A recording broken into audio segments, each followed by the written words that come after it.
You are watching Stellar.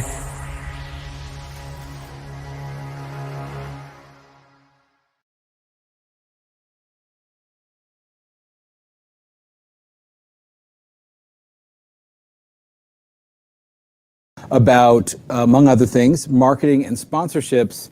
And we'll talk about the in-person side, but really we're going to talk a lot about how we're playing the bumper twice. That's okay. We're going to talk about sponsorships and live online entertainment. And we have some great guests that can guide us through that. And so the first thing I'm going to do is I'm going to introduce them. So the first person that I would like to introduce is the Director of Global Arts and Theater for Momentum, which is American Express's agency of record with more than 10 years of experience across commercial and non-commercial sectors. While at Momentum, she's done partnerships with American Express with all kinds of great institutions, arts institutions, including the Public Theater, might have heard of them, St. Anne's Warehouse and Center Theater Group. Fantastic. She happened to lead a little partnership with a show, that one or two people might have been to, called Hamilton, that went across 6 global markets and has resulted in a 2019 Clio Award, which is awesome, for the integrated campaign with Hamilton, Puerto Rico. So many other things. Before Momentum, she was on Broadway working with heavy hitters like the Walt Disney Company and stage hits like Mary Poppins, The Lion King, Newsies, Big Fish, and Rocky. Please welcome Whitney Britt. Hi, Whitney. Hey, Jim. How are you? Good. How you doing? I am good. I've turned off my devices. The dog is in her place. I can control the things I can control at the moment. How do you control the dog? That seems difficult to me. I have not figured that out. We've been working on place command, so 50-50 chance on how we're doing on that right now. We'll find out. I'm going to have to hit you up later about that because I have absolutely no ability to control my dogs at home. Happy to help. All right. I'd also like to introduce our second guest, who has been an industry leader in live entertainment marketing for a long time, 20 years, specializing in every aspect of it: media, promotions, creative direction, digital strategy. And she's currently the director of marketing at the Center Theater Group, a long time partner of Gold Star in Los Angeles, where she oversees advertising and sales for the Amundsen, the Mark Taper Forum, the Kirk Douglas Theater, and CTG's recently launched Digital Stage, which we'll hear more about later. She also has had senior level positions at the Walt Disney Company and was involved in The Lion King in Las Vegas and San Francisco, which is awesome. And also served at as the head of the West Coast office for Sereno Coin. So many great things. Please welcome Deborah Warren. Hi, Deborah. Hi, Jim. Hi, Whitney. Hey, Deborah. Now, Deborah, do you have complete control of your dogs the way that Whitney does? They are going on a walk right now. Oh, good. So, all right. That's yes. That's one way to do it. They're out of the house. Awesome. So I just want to say to those who are tuning in today that we don't have the return readiness data here. We're not going to do that in this conversation going forward. We're going to do that either as Gold Star Expert Chat or, which we did last week, as a video that we're going to share on the internet. So you'll get access to it. We're still recording that information and we're going to share it. So all the more time that we have to talk with Whitney and Deborah about this awesome topic. So we're here to talk about somebody saying show the dog. I don't know if we can. No, guys. She might show up on her own accord. Let's not bid it early. We can't uncage the beast. Otherwise, we don't know what's going to happen. So there's so many opportunities. I was thinking maybe we just start with a baseline going into the pandemic with American Express. So this is really a question to begin with for you, Whitney, and Deborah, you can chime in. Before the pandemic, how did Amex work with CTG and other arts partners around the world in this area? Basically, I stalked you, Whitney, for like 2 years. To be fair, we've known each other for a decade at least. So the stalking was not complete stalker on the internet. It's like a friendly stalking. Yeah. Friendly stalker. Come visit me in LA and then maybe we'll become partners. Right. That's right. Right. That's right. Yeah. I mean, I saw the amazing work Whitney has been doing in Momentum with the Broadway shows. And I think when I first saw that they were working with the public, I thought maybe there's an opportunity here with working with a nonprofit partner. And it seemed to be right in your wheelhouse of what you wanted to do. We do a lot of Broadway shows. We do a lot of Broadway touring shows. But I think what you were looking for initially was really working with a regional partner that was operating sort of at the level we were, with lots and lots of ticket buyers, and then the potential for getting Amex customers sort of that special event status. Yeah, absolutely. Like, let me back up to kind of like the public and our New York strongholds, because before CTG, we weren't really playing in the West Coast. So for me and the Amex theater team, tickets are just the very kind of the top piece of the iceberg. Like, yes, of course, selling tickets is a part of our business, but it's really about giving American Express card members access. And access goes far beyond buying that ticket, because in maybe the before times, you're buying that ticket 6 months in advance, 3 months in advance. And I want to make sure that when you get into the venue, that you remember that American Express got you there. And so when we work with nonprofit partners like the Public Theater or St. Anne's Warehouse, and now CTG, we are able to reinforce benefits and to be able to have higher touch experiences for our card members that really only an institutional theater can deliver in a really easy way. That's not adding a huge labor of love on either the box office or marketing or production in order to make this partnership work. And I know Deborah and I will both probably allude to this multiple times, but I think one of the reasons that this all works is that both parties, American Express and CTG and all of our partners, we truly mean it when we are partners. We are equal partners. I am not a sponsor. I am not coming here to just throw a logo over your theater and write you a check and you'll never see me again. So the ability to say, like, not only like you got a great seat because of Amex, but we have a card member only night. And at that card member only night, you're going to show up and pick up your tickets. And look, there's a drink voucher in your envelope and you get to go grab a drink on behalf of Amex. And then, oh, wait, after the event, there's a talk back just for Amex card members, or we'll definitely talk about this, or there's a concert with Sting for 400 card members after the last ship. Like, we want you to have an even more elevated, even more magical night because you're American Express card members. And so CTG obviously was the natural stop for us on the West Coast. And I hate saying this because it feels very crass and commercial, but I think of CTG as one-stop shopping. Having 3 venues, having the Amundsen doing your big Broadway hits or even a pre-Broadway engagement, the Taper doing really amazing plays, and then the Kirk Douglas doing your more downtown-like work. Whatever your flavor of theater is, I can offer it to card members at CTG. So for me, that was the big selling point, is I could do almost everything just at CTG. So Deborah, what were you looking for during the stalking phase of this relationship? Like, what were you hoping to? I think working with a brand like Amex was really one of the things that I was really interested in. What I really loved is that we were reaching different audiences because of the reach of card members across Los Angeles. And in fact, the overlap that we saw when we ran our data was not that great. So we knew we were actually reaching people we had never brought to the theater before. Right. Also being able to do really high level events, using Amex as a partner for that was really something that I was, super interested in. And I loved sort of the philosophy that I don't need to see my logo here. I don't need to have you build a TV spot and put the logo at the end of it. It wasn't about that. It was more about, we really want to partner with you. And I feel like the brand association is so great for Center Theater Group. That's awesome. Well, yeah, I mean, it's better than some of the, I know it's not the same thing, but I'm sometimes just, I just have to laugh at some of the brand sponsorships that some venues around the country have, like the Smoothie King Arena in New Orleans is one of my favorites. I just can't, every time I hear it, I crack up. The Smoothie King Arena. So, yes, Amex is sort of in a different sort of orbit. No, I'm not bashing the Smoothie King or anything like that. No, but I can't imagine a world where I'm ever going to ask you to name the theater after American Express. Yeah, that seems unlikely. So that's Whitney. What else would you add about just the nuts and bolts of how, let's say, pre-pandemic Amex would work with organizations? Anything else to add? That just assume that not everybody on actually understands the way it works.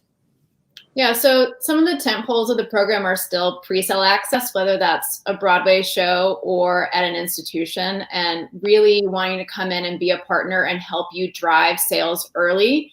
Amex card members are, by nature of the program and the way that it's existed for the last 20 years, are pre-sale buyers. They are full price buyers. They, the notion of what you think an Amex card member is true. And while there are many growing segmentations of different kinds of Amex card members, the notion that they want to buy early and they want to get some of the best seats in the house and they want an elevated experience is very true. And so I think that we can help nonprofit theaters and Broadway shows help move the needle early and know that I know that cash is important to that institution to be able to get that early on. So whether they're counting on that ticket revenue or to add to the marketing budget or to do other things throughout the year, that we help really move tickets early on. And then beyond that, I love the fact that CTG is going to have a relationship with a lot of artists. St. Anne's has long-standing relationships with Enda Walsh and Emma Rice and lots of other artists. And the Public Theater has many, many, many long-standing relationships. And I'm able to tap into those relationships as a brand in a way that I wouldn't be able to if it was just Amex on its own. Deborah's team can go ask the talent for the show or the play or whatever it is. They can ask on our behalf to be able to pull off an event.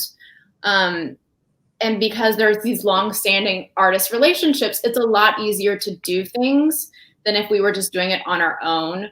And it just becomes such a genuine, real theater-going experience.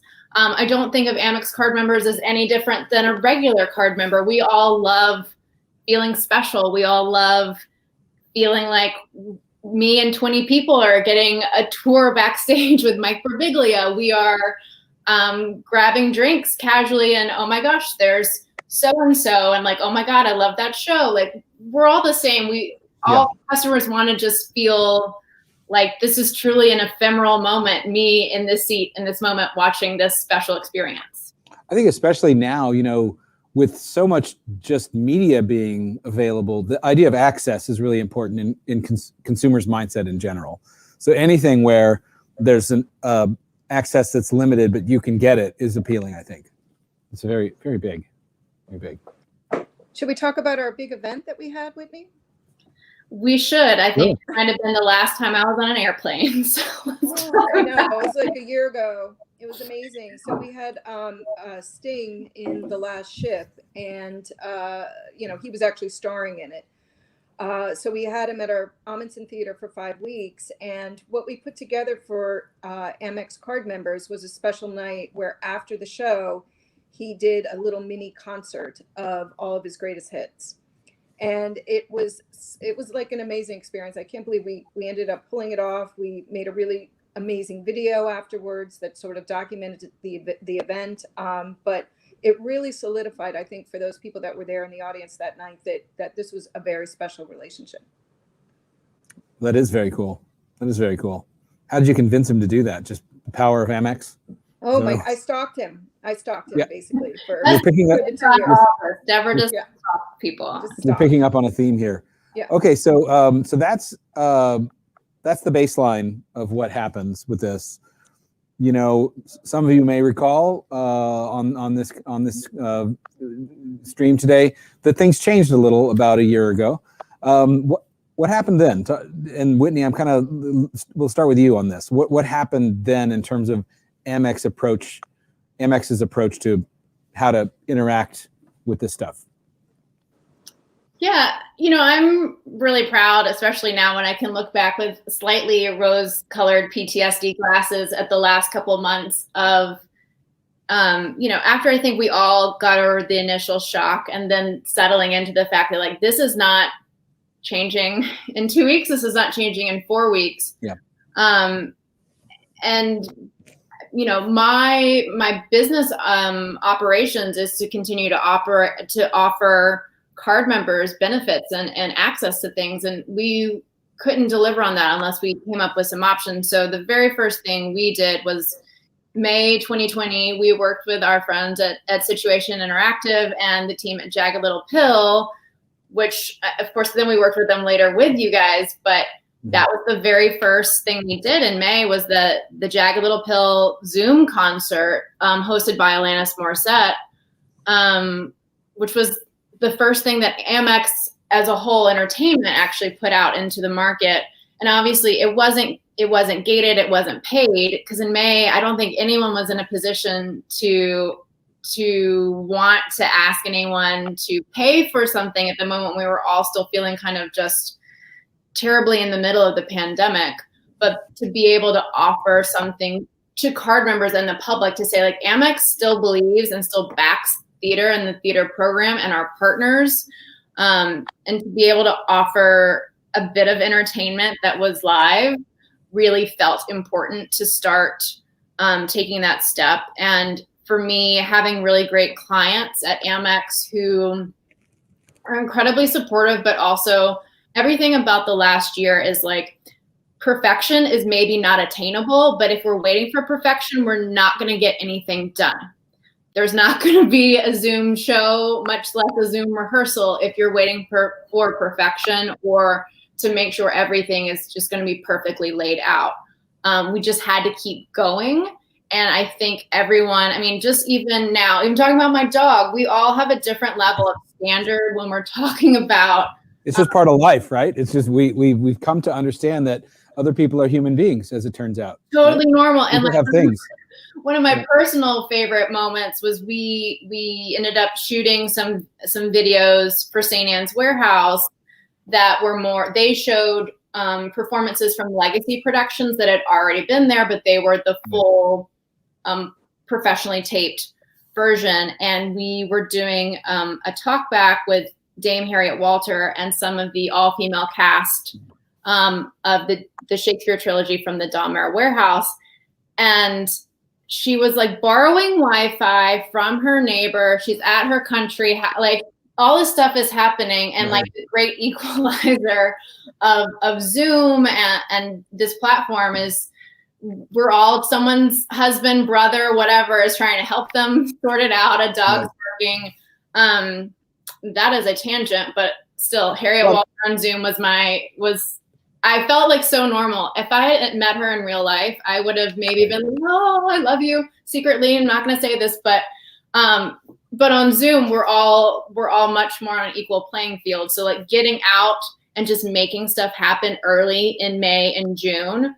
And then we moved towards working with our friends at Sereno Coin on Ain't Too Proud, which we shot in September. And I'm quite still really proud of the fact that we got those guys together live with a COVID compliance officer and shot it at Alvin Ailey Studios. And again, part of the whole, like, Amex is backing theater. For a lot of those people, like the sound guy, that was his first day of work since March 12th. That was the first time that those guys had sung together since March 12th. And, you know, yes, 100% about card members and access, but this was a big time for us to put our money where our mouth was in terms of, we are the biggest financial brand on Broadway and in the performing arts across the US that's like non-philanthropic. And that means we have to step up and help create these moments and let Ain't Too Proud have this beautiful special where they talk about being a Black artist in America today. And we're able to facilitate that. And that wouldn't have happened if Amex hadn't put their money where their mouth is. Mm-hmm. And then obviously, like in Q4, we were able to move into, and this leads us to CTG, as everything was getting a bit more advanced, and we saw our UK counterparts, frankly, beating our ass at the game of live theater between the Old Vic and the Bristol Old Vic, seeing people do full productions at high quality online. And as the US COVID compliance and rules and regulations change, we were able to start doing those things. It made more sense at that point to start charging for full productions or for more equivalent to what your real life experience is. Yeah. And so that kind of leads us to CTG, Digital Stage, and Digital Stage Plus. Well, Deborah, I think that's a perfect segue to you. Yeah. So going back, it's like you guys rehearsed this beforehand or something. So a year ago, our industry obviously shut down. There was a lot of panic. I wouldn't say panic, but just real uncertainty about how to move forward. I remember being in a board meeting where a board member said, you have to reinvent yourself as a business. And how do you do that? I mean, our business is selling tickets. It's inviting people into our theaters. So it was a very, the first, I would say 3 months, we just explored every opportunity. So was it going and seeing if we could actually stream past shows? That proved very difficult. One, because the way that they were shot were not for people to watch in a streaming way. And then also, the legal union issues with having to pay out or having playwrights not be able to let us stream. So there was a lot of stuff. Everybody always says, well, why don't you just take an old show? We can't do that. Well, I'd add to that too, Deborah, if I could. I'd add to that and some people did manage to do that. There's not much of a business model there. There's some, but there's a kind of a benchmark that consumers have about the value of watching a pre-recorded, albeit high quality thing. And that benchmark comes from the cost of your Netflix subscription, right? It's really difficult when people pay, I don't know what it is now, $15 or whatever, for Netflix to have essentially unlimited amounts of, stuff that you can watch, to get them to pay more than a few bucks for something that's in the can, however good it is, right? It's just really difficult as a business model. And I think that became clear in that period of time too. Yeah, that's right. And we talked to a lot of secondary partners as well, trying to figure out, should we align with a Broadway on Demand? And they all are doing just such great work.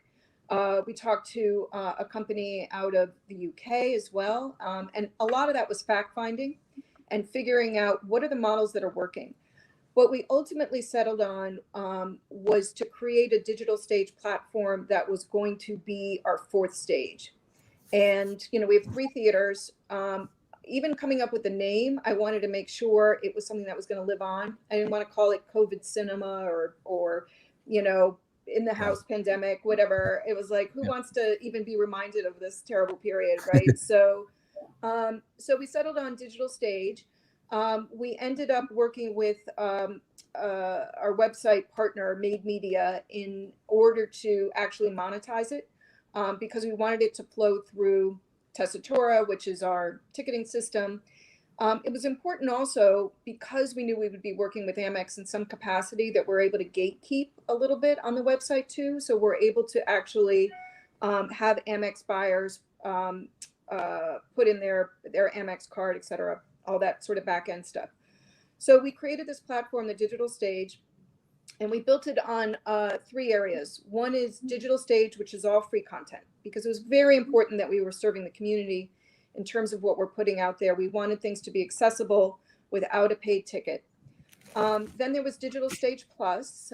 These are not original names, I will say, but we are taking the nod from what our partners are doing in the streaming world. But Digital Stage Plus was added value for our subscribers and our donors. And we have a huge subscriber base that we want to keep close to us, of about 30,000 people. So anything on Digital Stage Plus was free to them. And then there was Digital Stage Premium, and that was for everybody to pay. And we've kept our prices at about $10. So there's been obviously no price resistance to that. We did look to the UK because we have a partnership with Matthew Bourne's company, New Adventures, and we were given the streaming rights for all of Matthew Bourne's shows. And we played around with a lot of things for this and ultimately decided that the best way to be able to view them is on a weekend. And we really, very much in how you're thinking about Stellar and having the tune in, period, we really felt that this is what people were looking for. So we played around with times, we played around with how many of these shows to air on a weekend. And as it started to build and we put out more of these Matthew Bourne shows, they really started to take off. And we were actually very pleasantly surprised. The other thing we did was we took our smallest theater, the Kirk Douglas Theater, and we turned it into a TV studio. And we bought a bunch of cameras. We brought in a producer to help us figure out how to do all of this. And we were able to actually film productions at the Kirk Douglas and put those on a digital stage as well. And then we got shut down because December was terrible here, and we weren't able to get back into the theaters. But we just finished filming 3 new productions that we're going to be putting out in the next couple months. So thank goodness we were able to get back into the theaters and to be able to do this. Absolutely, absolutely. You know, it's interesting what you're talking about, Whitney. The way that my recollection of it is that March and April of last year were all about the sofa shows or robe shows. I've heard some people call, you know, like the person's wearing their robe doing the shows. And I started to see 1 or 2 shows in April that people were producing and charging for. And that was really one of the things that I think motivated us to actually commit to building Stellar, was that we were seeing that if somebody put the work into the production, they could charge even more than you're charging. They could charge 20 or 25 bucks, and people were showing up by the hundreds or even thousands. And so that led me to this whole idea that, like, okay, if you want to generate value from this, you got to put value into it in the form of a good production, which was what was really missing in those first couple of months. That's right. And that kind of kicked it off. And I think you guys at CTG have done that and kept the price very low. And that's obviously a winning combination in terms of giving people access. Yeah. But it was really an evolution, I think. And I was listening to your story, Whitney, about the evolution of the things you guys were working on, and then I kind of arrived in December at the Jagged Live concert, which was, I thought was great, and we were thrilled that you guys were part of that too. That feels like it was just a continuation of the line that you were going down before.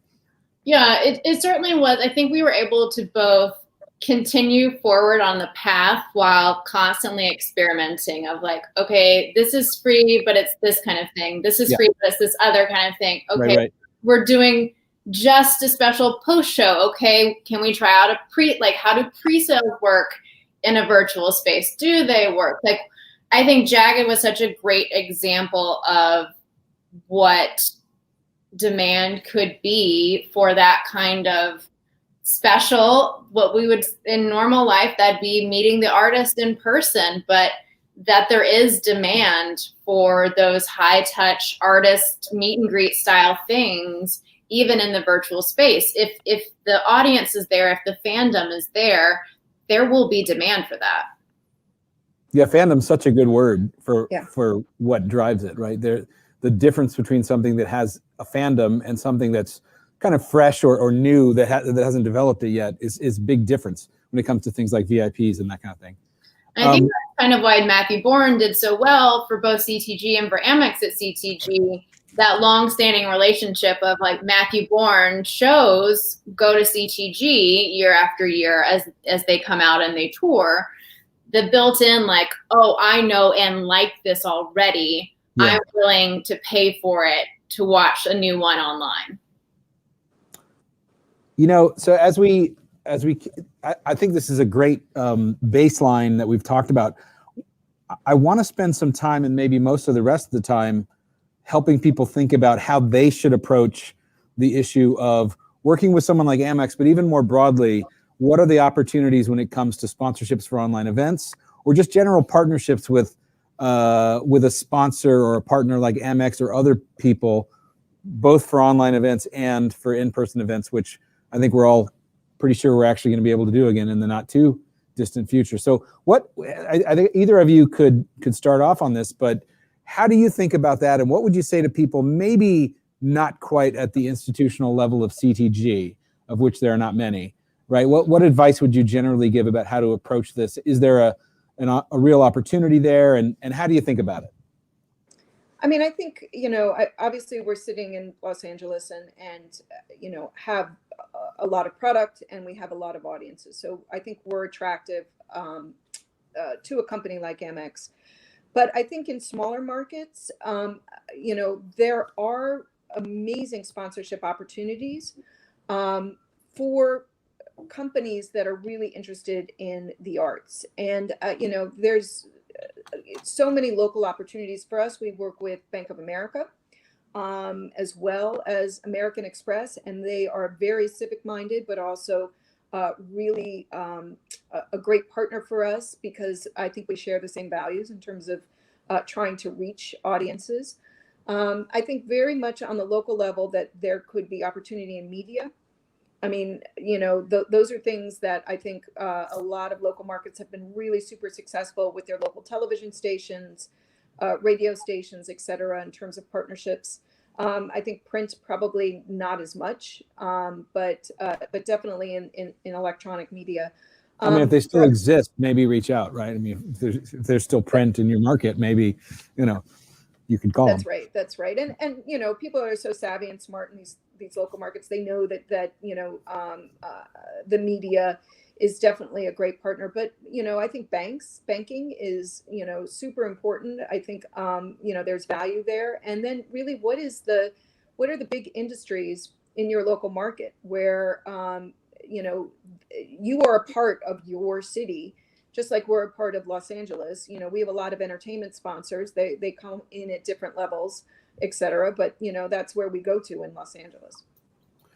And Whitney, so from the other side of it, stalking clearly we've established as part of this, but definitely works. What? So imagine that it's an institution maybe not quite as imminent as CTG in a market as big as LA, or maybe not as big as LA, or whatever. What's important if you're coming at it, you're looking at it as a sponsor? What's important to see or understand about someone who's approaching you saying, "How about a partnership? How about some sponsorship money? How about some support in other ways?" What do you want to? How do you think about that? What would you tell people? I mean, I think one of the things, and my team, if they're watching, will laugh because I say it all the time about don't come to me with problems, come to me with solutions. And I think one of the things that makes my team successful at Amex is that we both speak theater and we speak corporate. And I think if you pitch, no matter which side you're on, if you're corporate and you go to a nonprofit and they're like, blah, blah, blah, corporate words. And right. If you're an arts institution going to whatever industry it is, and it's just artsy fartsy, like you're going to be passing ships in the night, and being able to figure out what the common ground is and maybe what pain points you can solve for the other person.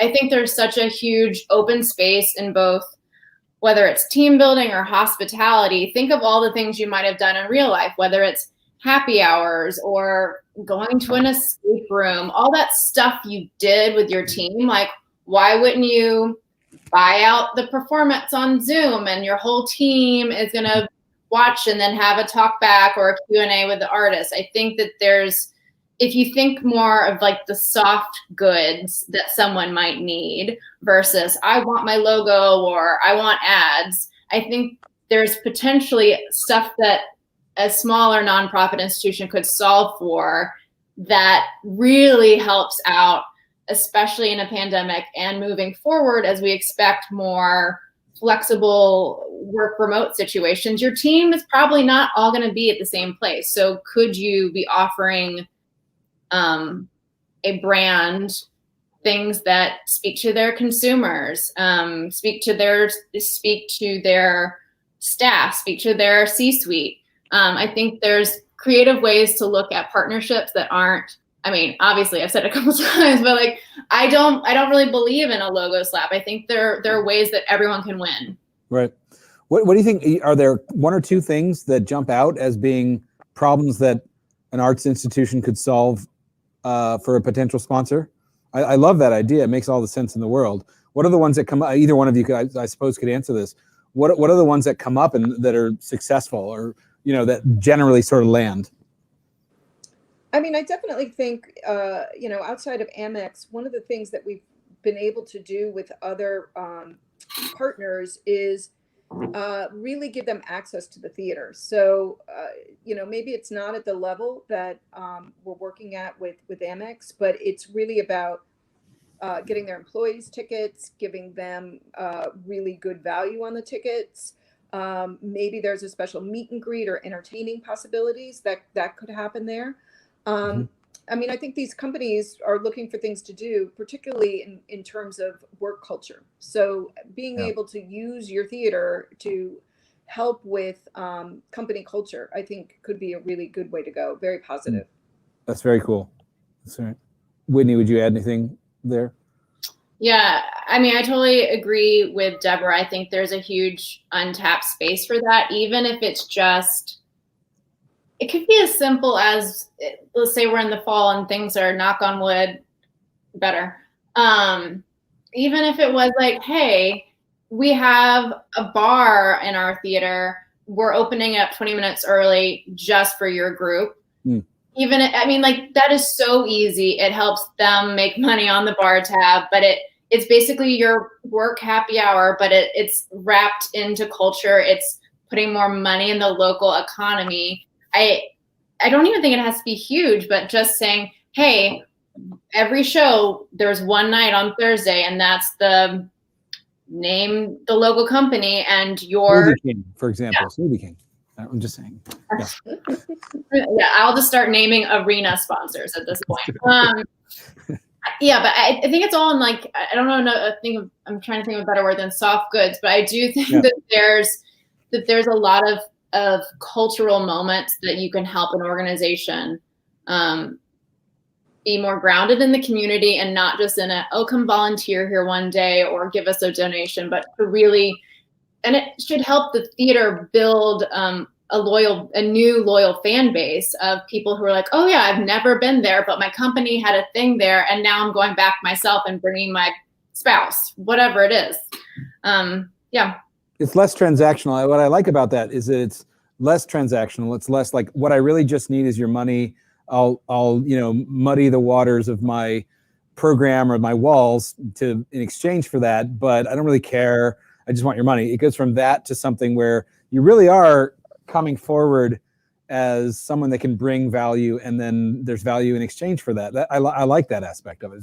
It's more thoughtful. We talk about it sometimes as being a ritual, especially with our nonprofit partners. If Broadway is maybe twice a year for the normal non-theater professional who just goes on a birthday and anniversary, all of our nonprofit partners, we want to be your Thursday night ritual, like once a month, whatever the show is, you go on Thursday and you know what to expect. And to build that into communities as we're all coming back, I think is more important than ever.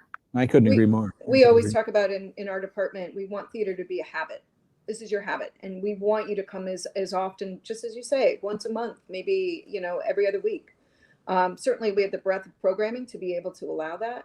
But I even think that once we get back into whatever the new normal is going to be, that I think the digital stage is going to have an important role in keeping our audiences connected. So it may not be a streaming show that you could also see live, but maybe it's the way that we interact in terms of these special events or artist access, or what we're ultimately going to call the forum, where we're having lots of dialogues with people. That's going to probably be more in the virtual space. So I'm really excited to see what the industry is going to do, because we've now unlocked this Pandora's box of tools. We're on StreamYard right now. How many times do you do Zoom a day? All of a sudden the bar is raised, and we absolutely need to not let this moment go away and go back to business as usual. Yeah, that's my worst fear, actually, is that people will give away the sort of amazing power they've been given. I don't think that's going to happen. As you would guess, I'm extremely bullish on online uses, online events, and all the different uses that the live entertainment business can put it to. I think we're going to see events that continue to be made purely to be watched online, whether they're full-on productions or the stuff that you're talking about, Deborah. I think we're going to see hybrid events where it's mainly an event that's for in-person viewing, but it's being filmed and broadcast simultaneously for people outside the four walls to be able to see. And, if anybody's been in this industry for more than a few years, that's such a big thing, because all of a sudden you're no longer limited by, just the capacity of the room. And I also think there's going to be events that are primarily for online viewing, but also have an audience that get highly stylized and they're interactive in a cool way. So I just think there's going to be many. And then I think that there's some other category of things that we haven't even thought about how people are going to put them to use. By definition, the innovations to come are still we're still kind of blind to them. So I don't think, I think that the idea of going back is one where, why would you go back? I mean, the business model of live entertainment is challenging, right? And the idea of being able to scale, being able to reach more people, make money from that or build audience from that is just too good to pass up. Like, for goodness sake, in this industry, we deserve a silver lining, right, for what we've been through. And I think the silver lining is that, as you say, we sort of opened the box. And in this case, it's less of a Pandora's box and more of a box of good stuff. I don't know what really the opposite good tools, right? Yeah, exactly. I would love it ultimately if somebody discovered our digital stage in another city. And then when they came to Los Angeles, they said, "Oh, that's Center Theater Group." They did that great thing that I saw.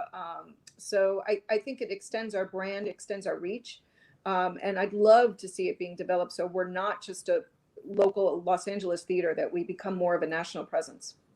Yeah, and that's what we see in the data is that when you have big online events and you can actually look at the data about who came and who bought tickets. It's primarily not centered on the organization unless they're focused entirely, on their own mailing list. It actually goes pretty wide. Whitney, were you gonna? I think you were about to say something. No. One of the things that one of my colleagues said to me a couple of months ago that's really stuck with me is talking about how theater is truly borderless now. I mean, minus an occasional geographical block for usage rights. Right. There's no reason that someone who maybe used to live in LA but now lives in Phoenix, if they love CTG, she should be able to buy a digital ticket. If if you love theater, you grow up talking about like, oh, those kids in Kansas watch the Tony Awards and that's how they love theater. Why shouldn't we have more? If we have a hybrid model moving forward, it allows you to have a bigger audience. It allows you to have a bigger reach. It allows you to reach either it's people who've never been there or people that love there but don't live in your city. And I think whether that's in your mission of more accessibility or you're in the education department or you're in finance, like, okay, that's a new source of basically passive income. In my opinion, there's something for most departments to latch onto of why a hybrid model makes sense in the future. I think you're right. I think it's a no-brainer. Yeah. I think in terms of education, I think it's going to be really big in what education departments across the country are going to be able to do by putting the curriculum on the digital stage. We're able to actually get matinees delivered to all students that request it. We used to be limited by just how many we'd be able to accommodate in a certain theater. And now we're able to actually send it into classrooms. I mean, I think that's just going to be huge going forward. Yeah, I would say it this way. In the theater world, there are a lot of people who talk about accessibility and talk about community reach. And if any of those people going forward don't get deeply involved in the online side of it, you can't take their conversation about accessibility seriously. That is how I look at it, right? Like you're just not serious about accessibility if you're like, yeah, I'm about accessibility, but online, I mean, it doesn't make any sense, right? It's just the greatest tool for accessibility that there's ever been. It doesn't mean the other part's not important, but that just seems to me to be a key. Definitely. Sometimes, especially now, it's just like when theater takes itself too precious, it takes itself too seriously. Like we don't need one more think piece that says like, oh, will you not buy a ticket to Hamilton because it's on Disney Plus? Yes, they will, because my neighbor who's never going to fly to New York is going to want, like, I refuse to have that conversation anymore because it's people should be over it by now. Exactly. The example that I give, the hypothetical that I give is this one, and we're going to wrap up soon, but I still think this is worth. I'm so with you on this. Imagine that it's 1985 and you're the commissioner of the NBA. Okay, you're the commissioner of the NBA. What people don't know about the NBA is that it almost died in the late 70s. Even as late as 1981, The NBA Finals games were not broadcast live on television. They were on tape delay. That's how popular the league was. But all of a sudden, Larry Bird, Magic Johnson, Michael Jordan come into the league. They're the coolest league in the world. Imagine it's 1985, and you're the commissioner, and the VP of marketing comes into your office and says, you know what? It's really important that people have the in-person experience of watching basketball. I think we should cancel our TV contracts because it's going to protect the integrity of the game and protect the value of the tickets. Ask yourselves, flash forward to today, is the NBA bigger, more popular, have more kids playing basketball, et cetera, or maybe not? Yeah, right. So it's a pretty obvious example. And, you know, Whitney, I have the same reaction. I'm like, okay, I can entertain that conversation last summer, walk people through the thinking on it. But by now, goodness gracious, there's too much evidence, right? Yeah. It's just obvious. Yeah, that's a good, I love that analogy. Yeah. Really, if you had really made a good basketball story, I would have said tennis. So You would have said tennis for sure. What's that? Yeah. Okay, so same thing, right? It's the same thing. It's the same thing. Absolutely. Well, we need to close up here, but I'd love if there's anything else you guys would add, either of or both of you would add for the benefit of the audience. I'd love to know what it is. I really appreciate you taking the time with us today. You know, Momentum and Amex have done such great work, and of course, CTG is one of the. This is you may or may not know this, Deborah, but CTG was the first big theater and really one of the first probably 20 organizations of any kind that we ever worked with at Gold Star. So we're, you know, eternally in your debt, and also just intertwined with you as partners. But having said all that, I'd love if there's anything more you guys would add. I'd love to hear it. Yeah, I mean, Gold Star has been an amazing partner, and I can't wait to work with Stellar on some other projects. So hopefully that will happen. I think what I would probably leave people with is, this is the Wild West right now. We don't know what is going to catch on. We don't know what is working. There, you could run all sorts of data and start to learn from it, but it is so much more about experimentation. It's about loyalty at this moment in time, and it's about finding the right partners to work with. So I feel like it's an exciting time. I love that we're getting new skills and really learning how to do something that is I hope revolutionary at the end of the day.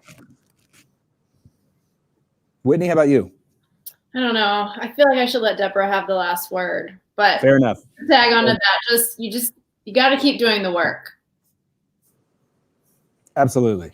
Well, thank you guys again. I really appreciate the time and the expertise. I want to let everybody know that, of course, if you want to dig into your own online event future, to get out your guns and join us in the Wild West. I'm just going with your metaphor, Deborah. I don't know. It's actually a very friendly Wild West, though. Nobody's going to get shot. That's the good news. It's all good. The good is, if you're interested in that, please do contact us at Stellar. We can talk to you about your idea. We can give you a demo of our system. We can talk to you about the category in general. Do reach out. There's going to be ample ways to do that. And we also have, which we will publish in the very near future, upcoming events like this, where we're bringing people in who have had good experience with online events and can share that expertise with you. So get ready for those. Sign up for those when they come. And Whitney, Deborah, once again, thank you very much for joining us today. Thanks, Jen. Thank you. All right. So long, everybody. Appreciate you tuning in. We'll see you next time.